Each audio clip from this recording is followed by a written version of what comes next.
of construction. Joining us right now is Governor Ron DeSantis here in the great state of Florida.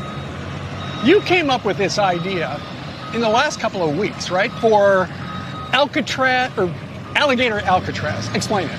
Well, when you want to have deportation of illegal aliens, there's a process the DHS has to go through to vet, to process, and then to stage them for removal. Right. And, we've got jails, and our sheriffs and police are working. The state of Florida is all in on President Trump's mission. And obviously you have ICE operations, but that's not enough. And so there needs to be more ability to intake, process, and then deport. So this answers that. This is going to be able to have more than 3,000 illegals can be processed through here. We've got a massive runway right behind us where any of the federal assets that they want to fly these people back to their home country, they can do it one-stop shop. So where will the migrants come from? And we should point out, we're about 50 miles to the west of Miami, right? More than that, I'd say. So we're in the heart. We're actually mostly in Collier. We're actually mostly in Collier County, to be honest with you. So I was going to say we're in the middle of nowhere. Dade Collier Airport. So this is an airport that we use for training, military. As you see, we're doing this on the existing footprint. But basically, I would say most of the illegals will likely be ones that are apprehended in Florida. We've got across this country about 750,000 illegals that have already been ordered to be removed by an immigration judge. We've probably got 50,000 or more in Florida. And so we're going to have our hands full just with that. But I'll tell you, this is going to be a force multiplier, and we're really happy to be working with the federal government to satisfy President Trump's mandate. None of this stuff was here, except for the runway, about a week ago. Well, there was a couple buildings with the airport. This is a functioning airport. The media has erroneously tried to say it was defunct. It's not defunct. They do have flights. All those training flights will still be able to continue, no problem. But all the stuff that goes into intake and processing of illegals, you're seeing this put up. This is all 24 hours. 24 hours from now, you're going to see even more. And by Tuesday, this will be able to have intake of illegals.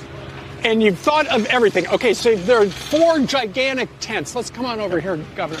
And people are thinking, okay, you're in the middle of the Everglades. It's hot. That would explain why you've got this bank of air conditioners here. Yeah, so, this is going to be, illegals will come in, they'll be processed. There'll be places for them to be housed. You'll have an ability for food. You'll have an ability for them to consult legal rights if they have that, because there is a process that's involved with this. So this is really everything. This is going to be a self-contained little area. And then, of course, you also have stuff for the staff that work here. So we've got laundry facilities, we've got showers, we've got, obviously, there you see the shower and bath facilities. Yeah, right there. Yep. Where do you go to get a bunch of bathrooms like that? Well, so this is being done by the Division of Emergency Management. So when we have a hurricane, we would actually have people stage here for hurricane response normally, anyways, but we have it. When we have all the linemen come in to do the power, we have to set up little areas for them. And so you have all this type of stuff. So this is not our first rodeo. The detainee illegal alien mission's a little bit different, and the deportations, but logistics, we know how to do that. Right. And, for people thinking, okay, they're going to put the migrants on this hot asphalt, it looks like you're building a subfloor. And in fact, some guys are putting down the plywood. Yeah, no, look, this will be, there's not going to be anything that they're hurting for anything. There'll be AC. There'll be things that everybody needs. There's medical here. So it's being done right. It's being done by the book. Well, when you think of the imagery of Alcatraz, Alcatraz is surrounded by a bay. Here in the Everglades, you're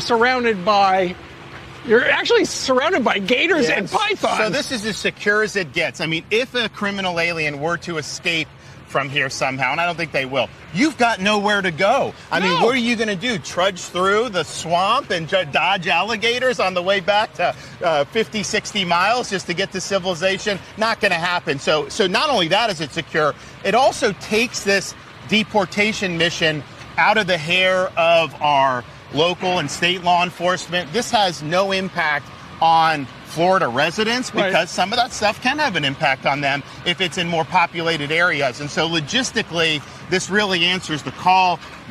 All you need is a little bus to move them, about 2,000 feet that way, then get on a plane and they're gone. Well, listen, the DHS must love this because they're hurting for facilities, and here you are helping the federal government out. Yeah, well, I said at the very beginning when President Trump took office, you have to have state and locals on board. You got to be on the team if you want to get the deportation mission done. We're done that better than anybody, but I hope other states will follow suit. You know, if the president is watching, I'm sure that runway right over there could probably land Air Force One. An invitation from me. We can land Air Force One right there, no problem. We'll get it done. I think the president would be impressed with what these guys are doing out here. Well, it is very, very impressive. Let me ask you something off topic regarding Alcatraz here. A couple days ago, you said regarding New York City, where that socialist won the Democratic primary, if he wins, so many people are going to be leaving New York. It's going to be a giant exodus, and they're going to be coming to Florida. You know, I mean, unfortunately, I think the bad governance just repels people. And I love New York City. I think it's one of the greatest cities in the world when it's at its peak. But now they're struggling. And if this guy gets in, all bets are off. And yes, the socialism, he wants to tax like white neighborhoods more. It's insane. But I'll tell you, when he says abolish the NYPD, right, eliminate cash bail, your personal safety as a resident there is at risk if this guy's policies go into effect. And that's the one thing I found talking to people that have moved to Florida.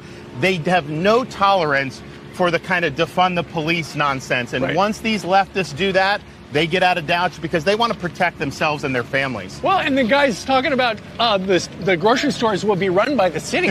Imagine how well that's going to work out. Right. I mean, just imagine the DMV for butter and bread. No, that's going to be crazy. We know his ideas will not work. They have been tried in some areas in some of the things he's done. But even places like San Francisco have course corrected a little bit.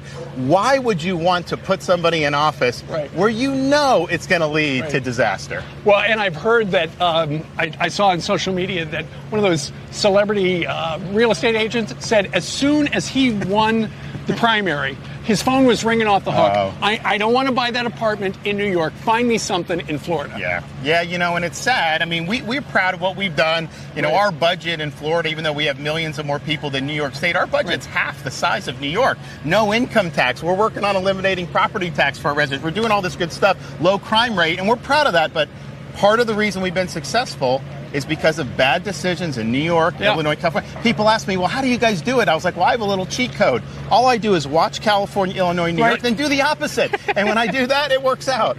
Well, and it's one of the reasons why I am now based in Florida. There you go. I am a Florida resident. We're glad to have you. My governor, Ron DeSantis. Congratulations. This looks great. And once again, if the president's watching, call the governor's office. Come take a look. It's fantastic. Thank you, sir. Thank you.